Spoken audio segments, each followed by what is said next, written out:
Hello guys, how are you all. Welcome back to the learn notes for you YouTube channel, जिस पे कि हम law से related अलग अलग एग्जाम की प्रिपरेशन है वो करते हैं।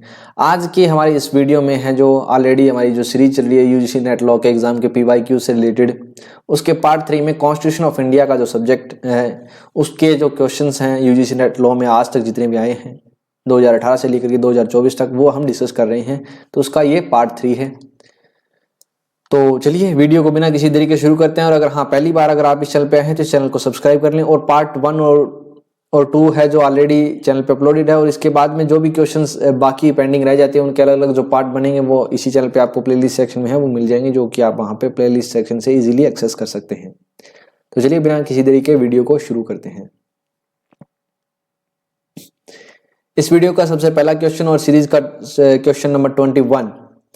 ये सेक्शन क्या कहता है कि हमारे पास हमें जो है यहाँ पे दो स्टेटमेंट दी गई है, एक है असर्शन और एक है रीजन। इनमें से हमें है जो करेक्ट ऑप्शन है वो चूज करना है। यहाँ पे जो असर्शन है वो क्या कहती है? असर्शन कहती है कि जो एक्स पोस्ट फैक्टो लॉ है वो क्या है?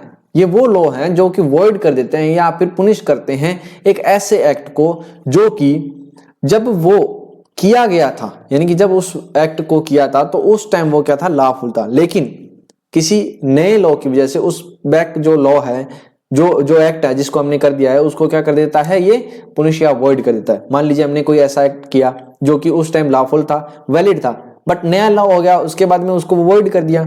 एक तो ये हो गया। या फिर कोई ऐसा क्राइम, ऐसा कोई एक्ट है जिसको कि हम पहले क्राइम नहीं कह सकते थे, लेकिन न्यू लॉ की वजह से वो क्राइम बन गया है, तो वो पुनिश्ड होगा। तो ऐसे लॉ को यहाँ पे एक्स पोस्ट फैक्टो लॉ कहते हैं, जो कि रेट्रोएक्टिवली वर्क करते हैं, यानी कि बैक डेट से वर्क करते हैं। तो ये जो असर्शन है वो सही है। इसका रीजन क्या दिया गया है? Imposing and increasing a penalty with retrospective effect for violation of tax statute does not infringe article 20 clause 1। तो यहाँ पे जो ये रीजन दिया गया है वो क्या है, गलत दिया हुआ है, क्योंकि जो इंपोजिशन और इंक्रीजेशन है पेनल्टी के अंदर रेट्रोस्पेक्टिव इफेक्ट में टैक्सेशन स्टैट्यूट के अंदर वो क्या है, इन्फ्रीज करती है आर्टिकल 20 के जो क्लॉज 1 है उसको, यानी कि ये नोट इसमें नहीं आना चाहिए था, फिर ये राइट हो जाता। अब ये क्या है, रीजन है वो रॉन्ग है। तो ये कौन से कहाँ पे ये डिसाइड हुआ? ये हुआ है एक केस लॉ के अंदर। केस लॉ का मैं आपको नाम बताता हूँ, ये है Shivdutt Rai Fatehchand versus Union of India. कब का केस है? ये है AIR इसकी है वो है 1984 SC 1194। तो इस केस में है जो ये डिसाइड हुआ था कि हम है जो टैक्स स्टैट्यूट के ऊपर जो पेनल्टीज वगैरह हैं उनको इम्पोज करना और इंक्रीज करना है वो रेट्रोस्पेक्टिवली हम नहीं कर सकते, क्योंकि ये वायलेशन है आर्टिकल 20 के क्लॉज 1 का। आई होप कि आपको ये क्वेश्चन है वो समझ में आ गया, यानी कि इसमें ए असर्शन है वो ट्रू है और आर है वो फॉल्स है। तो ऑप्शन नंबर 3 इसका राइट होगा। 2022 के एग्जाम में है, अक्टूबर में ये पूछा गया है क्वेश्चन। नेक्स्ट क्वेश्चन की तरफ चलते हैं, क्वेश्चन नंबर 22। क्वेश्चन 22 है वो क्या कहता है कि कौन सी आर्टिकल के अंडर, आर्टिकल कहाँ है, ये है हमारे पास में 4 आर्टिकल्स, आर्टिकल 353, 354, 355, 356 इमरजेंसी से रिलेटेड ये आर्टिकल्स हैं। तो यहाँ पर 22 क्या कहता है कि कौन सी आर्टिकल है कॉन्स्टिट्यूशन ऑफ इंडिया की जो कि क्या कहती है कि ये ड्यूटी है यूनियन की to protect every state against the external aggression and internal disturbance and to ensure the government of every state is carried on in accordance with the provision of the constitution. यानी कि constitution के provision के according ही जो उस state की है government है वो चल रही है, उस स्टेट को गवर्न किया जा रहा है, वहां पे उसको प्रोटेक्ट करना, अग्रेशन, एक्सटर्नल एग्रेशंस या इंटरनल डिस्टर्बेंस है, तो वो ड्यूटी किसकी है? यूनियन की है। तो ये कौन से आर्टिकल में दिया गया है? ये हमें है जो दिया गया है आर्टिकल 355 में, यानी कि ऑप्शन नंबर इसका 3 राइट होगा। अब 353 है, उसमें क्या दिया गया? इसमें दिया गया effect of the proclamation of the emergency. ये जो आर्टिकल 354 है इसमें क्या दिया गया है? इसमें कहा गया है एप्लीकेशन ऑफ प्रोसेस या उन प्रोविजंस की जो कि रेवेन्यू के डिस्ट्रीब्यूशन के रिगार्डिंग है जब इमरजेंसी इन ऑपरेशन होती है, उसके बारे में यहाँ पे आर्टिकल 354 में प्रोविजन प्रोवाइड किए गए हैं। 356 जनरली जहाँ पर कॉन्स्टिट्यूशनल मशीनरी है एक स्टेट के अंदर वो फेलियर हो जाती है, तो उस टाइम पे क्या स्टेप लिए जाएंगे, इमरजेंसी इम्पोज की जाएगी, उससे रिलेटेड प्रोविजन है 356 में दिए गए हैं। तो ये क्वेश्चन है वो 2022 में आया हुआ है अक्टूबर में। नेक्स्ट क्वेश्चन की तरफ चलते हैं। नेक्स्ट क्वेश्चन है हमारा 23। नेक्स्ट क्वेश्चन 23 है वो क्या कहता है कि national commission for backward classes has been created through the which amendment, यानी कि कौन से अमेंडमेंट के थ्रू है जो एनसीबीसी है कॉन्स्टिट्यूशन ऑफ इंडिया में ऐड किया गया था। क्या ये 100वें अमेंडमेंट के थ्रू था, 101, 102 या 103? तो इसमें जो है राइट ऑप्शन इसका होगा 102nd अमेंडमेंट 2018 के द्वारा इसमें ऐड किया गया था। इसमें 338B एंड 342A है जो इसमें नई जो आर्टिकल्स हैं वो ऐड की गई थी। और अगर हम बात करें 100th अमेंडमेंट की तो उसमें क्या ऐड किया गया था, ये अमेंडमेंट आया था 2015 में। इसमें जो है टेरिटरी एक्वायरिंग के रिगार्डिंग डिसीजंस थे, जो कि बांग्लादेश और हमारी कुछ स्टेट्स की टेरिटरीज के बीच का एक एग्रीमेंट था, उस टाइम पे ये अमेंडमेंट हुआ था। और उसके अलावा 2001 का अमेंडमेंट है, तो ये है 2016 में, जो कि जीएसटी से रिलेटेड है। इसमें जो दो आर्टिकल हैं 379A एंड 246A, ये दो इसमें ऐड की गई थी। और 103rd अगर अमेंडमेंट की बात करें तो वो कब हुआ था, ये हुआ है 2019 में। और इसमें जो 10% रिजर्वेशन कोटा EWS का है वो इसमें ऐड किया गया था। I hope it is clear, यानी कि इसका राइट ऑप्शन है वो होगा थर्ड इसका आंसर है। 2022 अक्टूबर में ये क्वेश्चन पूछा गया है। नेक्स्ट क्वेश्चन की तरफ चलते हैं, क्वेश्चन नंबर 24 में क्या कहा गया है कि जो प्रत्येक स्टेट है या कोई लोकल अथॉरिटी है वो क्या है अपने स्टेट में क्या चीजें फैसिलिटीज कुछ ऐसी प्रोवाइड करेंगी जिससे कि एक माइनॉरिटी ग्रुप्स या लिंग्विस्टिक्स से बिलोंग करने वाले चिल्ड्रंस हैं उनको जो उनकी प्राइमरी स्टेट की जो एजुकेशन है वो उनकी मदर टंग में है वो दी जा सके, यानी कि वो इंस्ट्रक्शन है उनको उनकी मदर टंग में दिए जाएं। तो इसके लिए जो इंश्योरमेंट है वो इसके रिगार्डिंग जो प्रोविजन है वो कौन से आर्टिकल में दिए गए हैं, वो दिए गए हैं आर्टिकल 350A में, यानी कि 350A में है जो इसके रिगार्डिंग प्रोविजन दिए गए हैं, जो कि 7th अमेंडमेंट के थ्रू इसमें ऐड किए गए हैं 1956 में। वहीं पर अगर हम बात करें आर्टिकल 350 की तो वो किसके बारे में बात करता है, वो बात करता है language to be used in the representation of for the redress of grievance के रिगार्डिंग उसकी बात करता है। और 350B है वो किसके बारे में बात करता है, ये special officer for the linguistic minority उनके बारे में प्रोविजन है प्रोवाइड करता है। और 351 है वो है directive for the development of the Hindi language, उसके बारे में यहाँ पे प्रोविजन इसमें प्रोवाइड किए गए हैं। आई होप कि आपको ये जो क्वेश्चन है वो अच्छे से समझ में आ गया होगा। ऑप्शन नंबर 2 इसका राइट आंसर होगा। चलिए नेक्स्ट क्वेश्चन की तरफ चलते हैं, क्वेश्चन नंबर 25। यहाँ पर हमारे पास में 2 स्टेटमेंट दी गई है, हमें चूज करना है इनमें से कौन सी राइट है कौन सी रॉन्ग है। स्टेटमेंट को रीड करते हैं और देखते हैं कि कौन से आर्टिकल से ये रिलेटेड है। एक अपील जो कि लाई करती है सुप्रीम कोर्ट में फ्रॉम एनी जजमेंट, किसी भी जजमेंट या कोई फाइनल ऑर्डर है या कोई सेंटेंस है क्रिमिनल प्रोसीडिंग के अंदर, कहां से, हाई कोर्ट की, in the territory of India. अगर वो हाई कोर्ट क्या है has on appeal reverse an order of acquittal of an accuse person and sentence him to death. जब हाई कोर्ट किसी भी अक्यूज के एक एक्विटल के ऑर्डर को रिवर्स कर देता है और उसको सेंटेंस दे देता है डेथ, तो उस केस में एक अपील कहाँ सुप्रीम कोर्ट में लाई करती है। तो ये कौन से सेक्शन आर्टिकल में दिया गया है, ये दिया गया है आर्टिकल 138 के 1 के क्लॉज ए में। एंड जो सेकंड स्टेटमेंट है वो क्या कहती है कि एक अपील से लाई इन सुप्रीम कोर्ट, कब लाई करेगी, किससे, from an judgement, final order और sentence in the criminal proceeding of high court in the territory of India. अगर कब कंडीशन देखिए कि अगर वो high court has withdrawn from the trial before itself any case of any subordinate, किसी subordinate court से उन्हें विड्रॉ किया है to its authority, and has in such trial convicted, और उस ट्रायल में एक अक्यूज को कन्विक्ट किया है और उसको सेंटेंस दी है डेथ की। पहले वाले में तो रिवर्स किया है, यानी कि एक्विटल का ऑर्डर था उसको रिवर्स करके डेथ पेनल्टी दे दी है, डेथ सेंटेंस दे दी है। अब यहां पर डायरेक्टली कन्विक्ट किया है ट्रायल को उठा करके किसी सुबॉर्डिनेट कोर्ट से विड्रॉ करके। तो इन दोनों केसेस में है वो अपील लाई करती है। तो ये आर्टिकल 134 के क्लोज के सब क्लोज बी में दिया गया, क्लोज ए के सब क्लोज बी।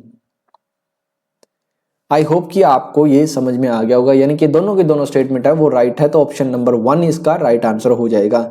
आर्टिकल 134 है जिसको आप डिटेल में पढ़ना चाहें तो पढ़ सकते हैं, जिसमें कि आपको ये चीजें हैं वो क्लियर हो जाएंगी।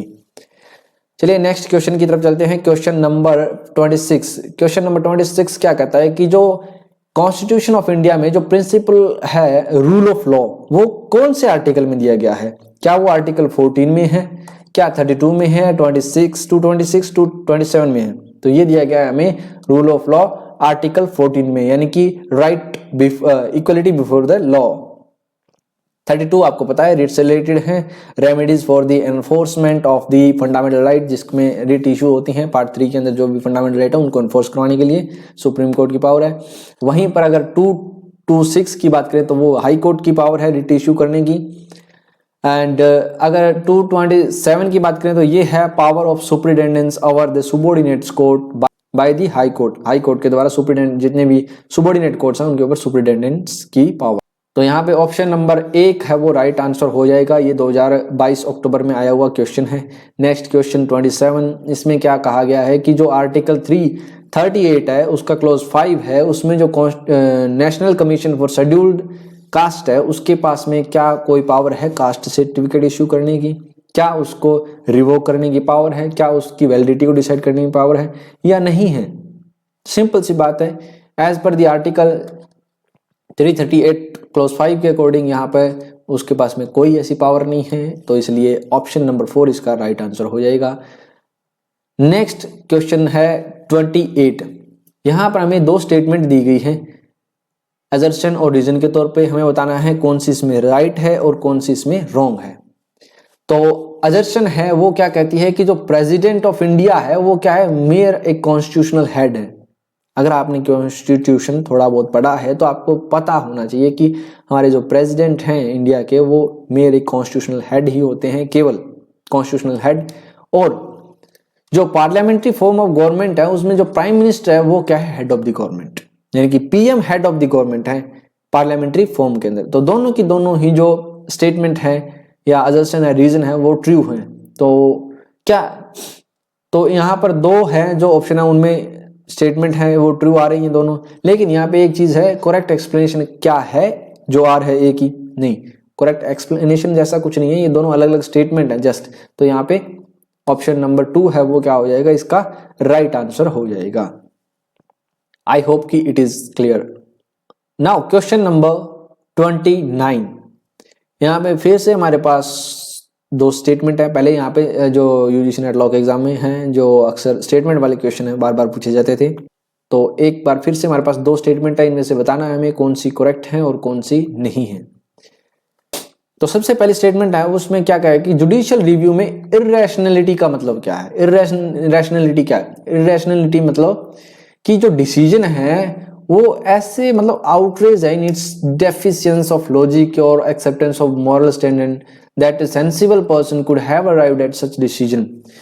यहां पर इन लाइन का कहने का मतलब क्या है कि जो डिसीजन है वो इस तरीके से लिया गया है जिसमें कि जो लॉजिक है या फिर एक मोरल स्टैंडर्ड है उसको टोटली इग्नोर कर दिया गया, उसको एक्सेप्ट ही नहीं किया गया, उसको डिनाई कर दिया गया और जस्ट एक डिसीजन ले लिया है।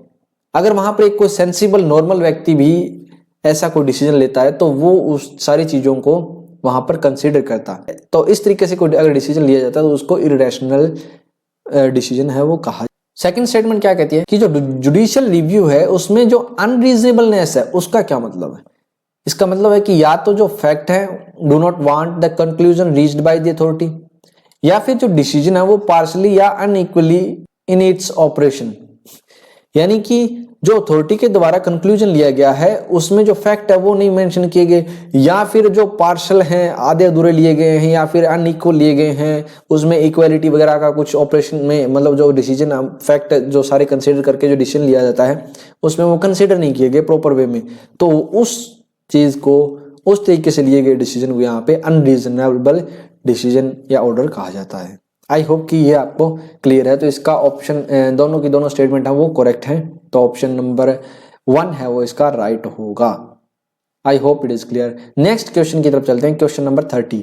क्वेश्चन नंबर 30 में लिस्ट दी गई है हमारे पास में 2, इन लिस्ट को है मैच करना है, एक तरफ डॉक्ट्राइन दिए गए हैं दूसरी तरफ उन डॉक्ट्राइन का मीनिंग दिया गया है। तो चलिए इन लिस्ट को मैच करते हैं और करेक्ट ऑप्शन है वो चूज करते हैं। सबसे पहले हमारे पास डॉक्ट्राइन है, doctrine of pith and substance, जिसका की मतलब है कि जो ट्रू नेचर है and the character of the legislation, ये इसका मतलब है। उसके बाद में doctrine of incidental encroachment. Incidental encroachment का मीनिंग है कि एक लॉ है is not invalidate even though trench is incidentally to another list, यानी कि इंसिडेंटली किसी दूसरी लिस्ट के अंदर इंट्रेंच चली गई हैं तो भी वहां पर वो है जो इनवैलिड नहीं होगा लॉ। नेक्स्ट है डॉक्ट्राइन ऑफ सेवरेबिलिटी। इसका मतलब क्या है कि जो पार्ट ऑफ स्टैट्यूट है which is bad can not be savoured from the rest, तो उस टाइम पे आपको पता ही है सेवरेबिलिटी के डॉक्ट्राइन में जहां पर कुछ पोर्शन अगर उसको अलग किया जा सकता है तो उसको अलग कर देते हैं, अगर नहीं किया जा सकता और वो उस पूरे के पूरे लॉ को ही अगर इफेक्ट कर रहा है तो कंप्लीटली उसको अवॉइड कर दिया जाता है। नेक्स्ट है doctrine of legislation of colourable. तो इसका मतलब है कि जहां पर हम कुछ डायरेक्टली नहीं कर सकते तो उसको हम डायरेक्टली भी नहीं कर सकते, इनडायरेक्टली भी नहीं कर सकते।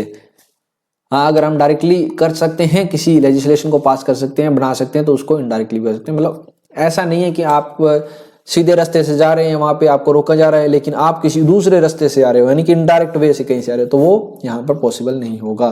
तो ये है डॉक्ट्राइन ऑफ कलरेबल लेजिस्लेशन। तो इसका करेक्ट जो है आंसर है वो कौन सा है, ऑप्शन नंबर 4 इसका राइट आंसर होगा। तो ये थे हमारे next 10 question related to the constitution of India UGC NET law के एग्जाम के पॉइंट ऑफ व्यू से। आई होप कि आपको ये 10 क्वेश्चन है वो इजीली समझ में आ गए होंगे। And thanks for watching the video, keep learning keep growing, and channel को सब्सक्राइब कर लीजिए ऐसे ही और वीडियो पाने के लिए। एंड मिलते हैं नेक्स्ट वीडियो में।